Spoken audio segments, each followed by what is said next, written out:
ഏട്ടാ പോയി ഫുഡ് കഴിച്ചിട്ട് വരാം. ആ ശരിയടാ, നോക്കി പോടാ. ആ എങ്ങോട്ടാ ഫുഡ് കഴിക്കാൻ പോണത്?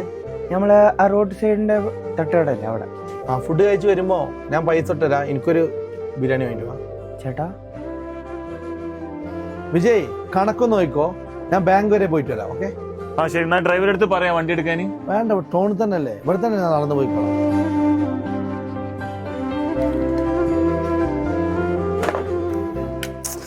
രാവിലെ തൊട്ട് വെള്ളേ കുടിച്ചിട്ടില്ല, ദാഹിച്ചിട്ട് വരില്ല. കുഴപ്പമില്ല, പണി കഴിഞ്ഞിട്ട് കുടിക്കാം. എന്നാടാ കുടിക്കടാ. ഏട്ടാ ഈയലെ ദാഹിക്കണെന്ന് പറഞ്ഞു, കുടിക്ക്. ബോസ്, നിങ്ങൾക്ക് മാത്രം എങ്ങനെ സ്റ്റാഫ് എടുത്ത് ഇങ്ങനെ നിൽക്കാൻ പറ്റുന്നത്? ഞാൻ പിന്നെ എങ്ങനെ നിൽക്കാനാ? അല്ല ബോസേ, നിങ്ങളെ മാസത്തിൽ 5-10 ലക്ഷം റുപ്യ ഉണ്ടാക്കുന്നില്ലേ?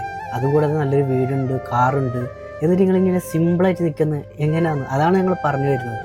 ഹൻസോ, ഒരാളെ ക്യാരക്ടർ മനസ്സിലാക്കണം ഓൻ്റെ കയ്യിലെ പൈസമ്മേ അല്ല ഓൻ്റെ വീടോ കാറോ ഒന്നല്ല. ഒരു മനുഷ്യൻ്റെ ഉള്ളിലുള്ള നന്മയാണ്. പൈസ ഒന്നൊരു വിഷയമല്ല. ഇല്ല ജീവിതം സന്തോഷത്തോടെ ജീവിക്കാം.